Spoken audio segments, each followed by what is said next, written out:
예, 누가 예수님을 십자가에 못 박았을까? 예수님을 십자가에 못 박은 것은 누구의 책임일까? 예수님의 죽음에 관련된 사람들을 한번 살펴보겠습니다. 첫째는 로마 군병들이라고 할 수 있습니다. 로마 군병들이 십자가에 못 박는 처형을 했으니까요. 그런데 그들은 우리는 시킨 대로 했다. 군인이기 때문에 명령받은 것을 안 할 수 없지 않느냐. 그래서 시키는 대로 했기 때문에 책임이 없다. 그렇게 생각할 수 있습니다. 물론 시킨 사람이 책임이 있겠죠. 그렇지만 로마 군인들도 책임이 없는 것은 아닙니다. 누가 시켜도 그것이 옳지 않은 명령일 때는 불복종할 수 있습니다. 우리는 다니엘과 그의 친구들이 바벨론의 관리였지만 왕의 명령이 부당하다고 생각할 때 금신상에 절하지 아니하고 기도를 금했을 때 계속해서 기도했습니다. 그래서 불못불에도 들어가고 그리고 사자굴 속으로도 들어갔습니다. 그러니까 하나님의 뜻을 어긋나게 하는 그런 명령에 대해서 우리가 불복종할 수 있습니다. 성경은 우리에게 효도를 가르치지만 주 안에서 내 부모를 공경하라 그렇게 제한이 있는 것을 알 수가 있습니다. 아무리 상관의 명령이라도 부도덕하거나 혹은 더 상위의 법, 국가의 법을 어기거나 그런 것을 순종하면 안 됩니다. 최근에 공무원 사회에서 일어난 여러 가지 일들 가운데 상관이 시키기 때문에 권력자가 시키기 때문에 했다고 해서 자기의 책임이 면해지는 것은 아닙니다. 그러면 로마 군인들은 책임이 있다고 할 수 있습니다. 한 걸음 더 나가서 로마 군인들이 단순히 처형만 집행한 것이 아니고 예수님을 모욕하고 예수님을 자기들의 희롱의 대상으로 삼았습니다. 그것은 잘못된 것입니다. 어쩔 수 없이 처형을 했다 하더라도 그냥 법에 정해진 대로만 해야 되는데 예수님을 놀리고 모욕하고 한 것은 그들이 지나치게 한 것이죠. 그러므로 로마 군인들은 책임이 없다고 할 수 없습니다. 우리는 시킨 대로 했다 그렇게 생각했지만 성경은 그들이 한 행동을 그대로 기록해두고 예수를 놀리고 모욕하고 희롱한 것까지 다 기록하고 있습니다. 그럼 로마 군병들에게 이 십자가를 지도록 한 빌라도는 어떻습니까? 빌라도는 자기 손을 씻으면서 나는 이 재판과 상관이 없다. 너희들이 알아서 해라. 그렇게 말하면서 자기의 책임을 회피하려고 했습니다.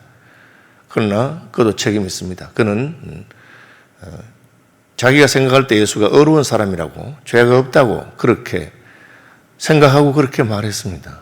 그리고 자기는 예수님을 무죄로 판결할 수 있는 권한이 있었습니다. 그러나 그는 유대 종교 지도자들의 말에 밀렸습니다.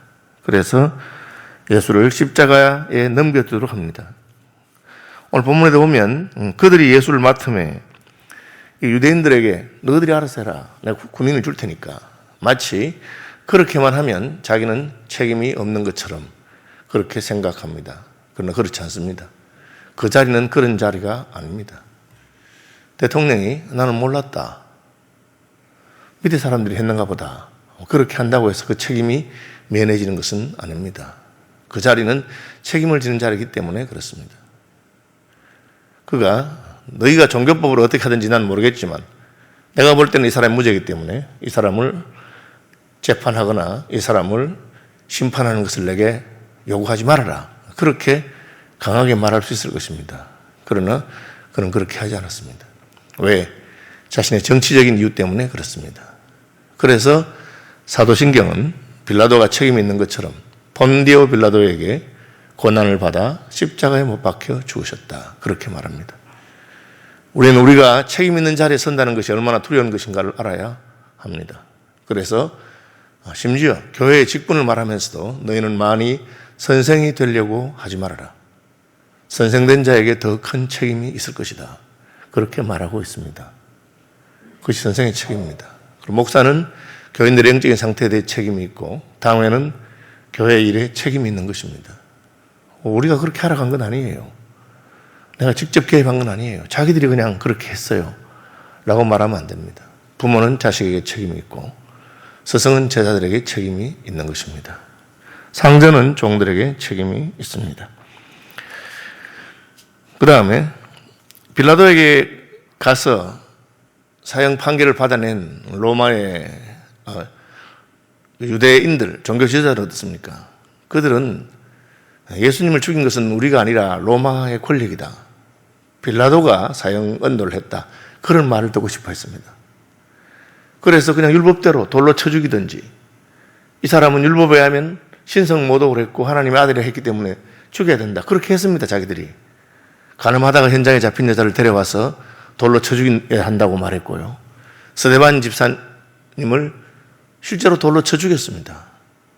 그런데 왜 예수님은 그렇게 하지 않았습니까? 예수님을 따르는 사람들이 많았기 때문에. 자칫하다가는, 잘못 건드렸다가는 자기들이 어떤 화를 당할까 두려웠기 때문에. 그러니까 그들은 겉으로는 로마의 법에 따라서 사형 판결을 받은 것처럼 보이게 하려고 예수님을 빌라도에게 끌고 왔습니다.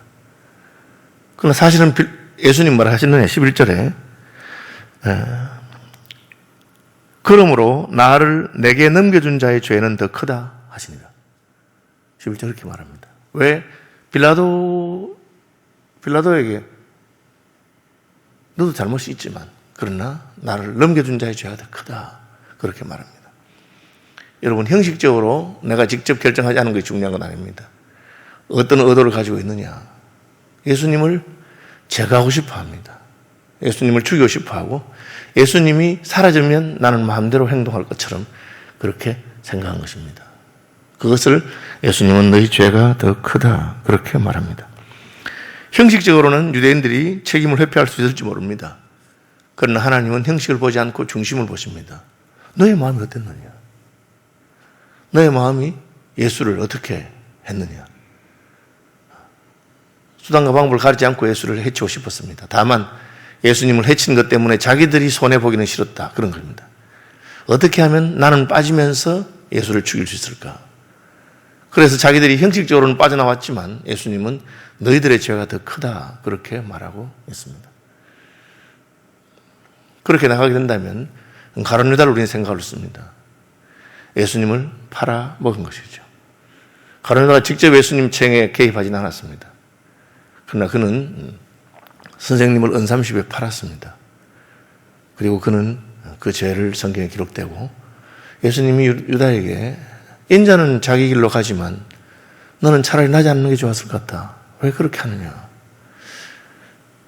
우리는 로마 군병이나 빌라도나 유대인들이나 유다나 다 예수님의 십자가를 지는 일에 있어서 책임 있는 것을 알 수 있습니다. 예수님이 죽는 것이 마땅하다면 공개적으로 내가 죽여야 되겠다든지 그 사람은 죽일 사람이라든지 그렇게 하는 것이 정직한 것입니다. 다들 자기 책임은 회피하려고 하는 것을 볼 수가 있습니다.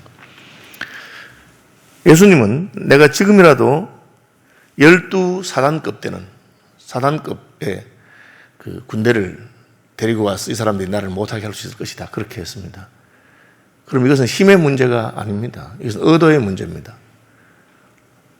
로마 군병이나 빌라도나 유대인들이나 유다나 선생을 팔려고 하는 의도를 가진 사람들이었습니다. 그럼 하나님의 의도는 무엇입니까? 하나님의 의도는 이 일을 통해서 어려운 자가 불의한 자를 대신해서 죽게 하는 것이 하나님의 의도입니다. 그래서 오늘 본문에 보면 성경을 응하게 하려 하심이라, 그 말씀이 계속해서 나오는 것을 알 수 있습니다. 24절, 군인들이 서로 말하되 이것을 찢지 말고 누가 얻나 제비 뽑자 하니 이는 성경에 그들이 내 옷을 나누고 내 옷을 제비 뽑나이다 한 것을 응하게 하려 함이라, 그렇게 되어 있습니다. 28절에도 예수께서 모든 일이 이미 이루어진 줄 아시고 성경을 응하게 하려 하사 이르시되 내가 목마르다 하시니, 그렇게 되어 있습니다. 이것은 성경이라고 하는 것은 하나님의 뜻이죠. 하나님 아버지의 뜻이 개입되어 있다는 것을 알 수가 있습니다. 하나님 아버지의 뜻은 무엇입니까? 하늘의 밀이 땅에 떨어져 죽음으로 말미암아 많은 열매를 맺는 것입니다. 성경대로라는 것은 하나님의 의지의 표현이고, 하나님께서는 우리를 반드시 구원하기를 원하셨다는 것을 볼 수가 있습니다.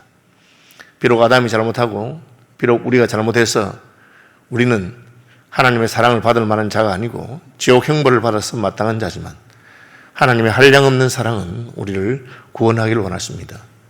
성경은 하나님의 의지의 표현입니다. 그래서 우리가 아직 죄인 되었을 때에 하나님께서 자기 아들을 우리를 위해서 십자가에 못 박는 것을 통해서 우리를 향하신 하나님의 사랑을 드러내시고 증명하신 것입니다.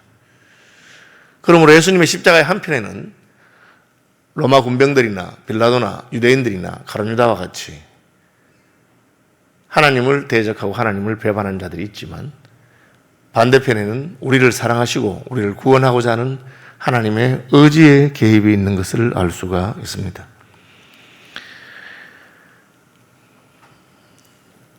마침내 아들까지 바치신 것, 그것은 하나님의 의지가 얼마나 강한 것을 보여줍니다. 그래서 성경은 하나님이 아들을 아끼지 아니하시고 우리에게 주셨으니 다른 것은 하나도 아깝지 않다는 것입니다. 아들과 함께 모든 것을 주실 수 있다고 말씀하십니다. 다시 말하면 하나님이 모든 것을 걸고 이 일에 개입하셨다는 것을 보여줍니다. 예수님은 어떠하십니까? 예수님도 동일합니다.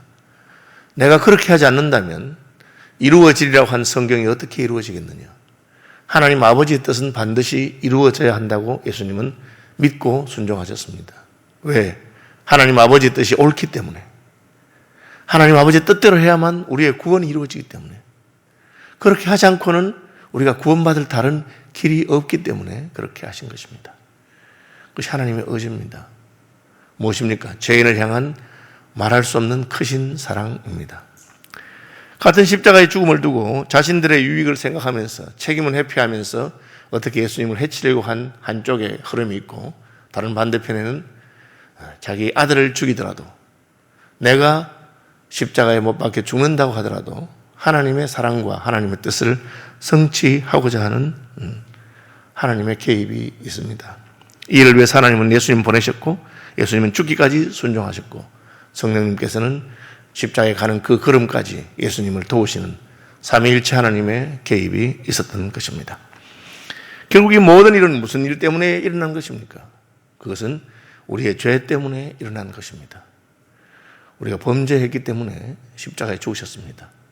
죽지 않고 다른 방법으로 우리 죄를 사하실 수 있는 길이 있었다면 죽지 않으셨을 것입니다. 그러나 죽지 않으시고는 우리의 죄가 해결될 수 없기 때문에 예수님께서는 죽으셨고 하나님께서는 아들을 보내신 것을 기억해야 됩니다. 이것이 바로 우리 죄, 내 죄로 인해서 예수께서 십자가에 죽으셨구나 하는 것을 우리가 깨달아야 되는 부분입니다. 많은 찬송가에서 예수님이 나를 위해서 십자가를 지셨다, 그것을 고백하고 있습니다. 그것을 고백하게 되는 것이 믿음입니다. 2000년 전에 죽은 사람이 나는 얼굴로 본 적이 없는데 그분이 죽은 것이 나하고 무슨 상관이 있느냐? 여러분, 그것이 나를 위한 죽음인 것을 깨달아지는 것이 믿음이라 합니다. 하나님이 그것을 계시하셨고 우리는 그것을 믿음으로 구원을 받는 것입니다. 하나님께서 이 믿음을 주시길 바랍니다. 예수님이 단순히 유대인들이나 로마 총독이나 로마 군병들이 죽이고자 해서 죽은 것이 아닙니다. 그들은 자기들의 의도를 가지고 책임을 회피하고자 하면서 했지만 사실은 하나님께서 개입하시고 하나님께서는 그들의 손에 자기 아들을 내주시고 예수께서는 그들의 손에 자기 몸을 내어주신 것입니다. 얼마든지 죽지 않을 수 있습니다. 그러나 그렇게 하셨습니다. 왜? 그렇게 하지 않고는 우리가 구원받을 길이 없고 그렇게 하지 않고는 우리 죄가 사함받을 수 없기 때문입니다. 그래서 누가 예수를 십자가에 못 박았는가? 우리의 마음속에 내가 예수님을 십자가에 못 박은 자다, 나의 죄 때문에 예수님이 십자가를 졌다, 그런 마음을 가지는 것이 마땅합니다. 십자가를 짐으로 예수님이 하신 것은 무엇입니까? 오늘 본문에는 두 가지가 나오는데, 하나는 25절 예수의 십자가 곁에는 그 어머니 마리아와 또 다른 마리아와 또 마리아가 있었습니다. 그리고 이모도 있었고 그렇습니다. 예수님께서는 자기의 어머니와 사랑하시는 제자가 곁에 서 있는 것을 보시고 자기 어머니께 말씀하시되 여자여 보소서 아들이니이다 하시고 그렇게 요한을 아들로 삼아 주셨습니다. 예수님은 하나님 아버지 뜻을 성취하시기 때문에 아들로서의 책임을 다 못하신 그런 안타까움이 있을 것입니다. 우리가 한꺼번에 두 가지 일을 할 수 없을 때는 더 중한 일을 해야 되고 더 귀한 일을 할 수밖에 없는 것이죠. 그러나 그럼에도 불구하고 어머니와 아들의 관계는 중요한 것입니다. 그래서 예수님은 요한을 아들이라고 하고 또 제자에게 이르시되 보라 내 어머니라 하시는데 그때부터 그 제자가 자기 집에 모시니라. 이것은 예수님의 단순한 개인적인 효도와 불효의 문제가 아닙니다. 예수님께서 이렇게 말씀하신 것은 자기가 십자가에 죽으심으로 우리의 인간관계가 회복되는 것을 보여주는 것입니다. 아담 하와가 범죄함으로 말미암아 인간관계가 파괴되었습니다. 이는 내 뼈 중에 뼈요 살 중에 살이라고 하던 아담은 자기 아내 하와를 향해서 저 여자가 날 보고 먹으라고 했다고. 당신이 내게 준 저 여자가 날 보고 선악과를 먹으라 해서 내가 먹었다고 자기 책임을 아내에게 전가하는 것을 볼 수가 있습니다. 그것이 죄가 우리에게 하는 일입니다. 반대로 십자가에 죽으신 하나님의 사랑이 우리에게 하는 것은 무엇입니까? 우리를 새로운 관계로 회복시킵니다. 당신의 어머니입니다. 당신의 아들입니다. 그러므로 예수 믿음 우리는 예수 안에서 새로운 가족이 되고 나이 많은 이들은 다 부모와 같이 여기고 젊은이들은 형제와 같이 여기라고 그렇게 성경은 가르치고 있습니다. 새로운 관계가 회복되죠. 왜? 그것이 사랑이기 때문에 그렇습니다. 혈연 관계를 하더라도 사랑이 없으면 아무 소용이 없고 남보다 못한 관계가 될 수가 있습니다. 그런 남이라도 만나서 사랑하면 부부가 되는 것이고 가족이 되는 것입니다. 그것을 성취하신 것이 예수님의 십자가입니다. 우리가 예수님의 십자가가 나의 죄를 위한 것이며 나를 위해 죽으신 것을 기억한다면 우리는 그 십자가 사랑에 감동하고 우리의 관계가 예수 안에서 회복돼야 됩니다. 저 사람 나는 아무 상관이 없는 사람이지만 예수 안에서 내 형제요 자매요 내가 사랑을 베풀 자요 내 가족인 것처럼 그렇게 대접합니다. 심지어 나그네라도 대접합니다. 그 십자가가 우리에게 회복시키는 인간관계의 회복입니다.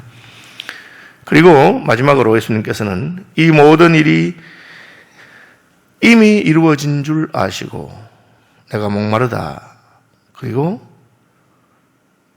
신포도주를 받으시는 후에 이르시되 다 이루었다 하시고 머리를 숙이니 영혼이 떠나가시니라. 이 마지막에 하신 것이 목마르다 그렇게 하시고 내가 목마르다. 그리고는 죽으시죠. 죽으시면서 다 이루었다. 이 말은 물과 피가 많이 나가서 탈수 현상이 일어나고 이제는 목이 타서 죽게 되는 그런 자리에까지 가신 것을 말합니다. 인생이 당하는 극한 고난을 다 겪으셨다는 것을 보여주시고 그것을 통해서 하신 것은 하나님 아버지의 공의를 이루신 것입니다. 하나님은 죄인이라면 자기 아들이라도 죽어야 하는 공의로우신 분입니다. 예수님께서는 죄인이 당하시는 극한 고통을 당하시고 그리고 이제는 아버지의 요구가 이루어졌다. 법이 원하는 그 대가를 치루었다는 것입니다. 다 이루었다는 말은 테텔레스타이라고 하는 말인데 그 말은 빛을 다 갚았다. 법이 요구하는 그 요구를 다 했다는 것을 말하고 있습니다. 여러분 우리의 죄가 아무리 크더라도 예수님께서 그것을 다 갚으신 것을 기억하시기 바랍니다. 이사야 선지자는 일찍이 말하기를 너희 죄가 조음같이 붉을지라도 눈과 같이 어질 것이요 진홍같이 붉을지라도 양털과 같이 희게 될 것이라고 했습니다. 왜? 예수께서 그 죄의 형벌을 극한까지 목이 타서 돌아가실 만큼 자기의 모든 체액을 쏟아부으시고 십자가에서 죽으셨기 때문입니다. 그러므로 우리는 죄인이지만 죄의 값을 다 지불한 자입니다. 그것이 주님이 십자가에 사신 일입니다. 누구 때문에 죽으셨습니까? 나의 죄를 인해서 죽으셨습니다. 죽으심으로 말미암아 무엇을 하십니까? 우리의 모든 관계를 회복시키십니다. 그것을 위해서 예수님은 자기의 모든 것을 쏟아부으시고 다 이루었다고 하십니다. 주님의 사랑과 은혜가 또 우리의 가슴을 채우는 하루가 되시기를 바랍니다.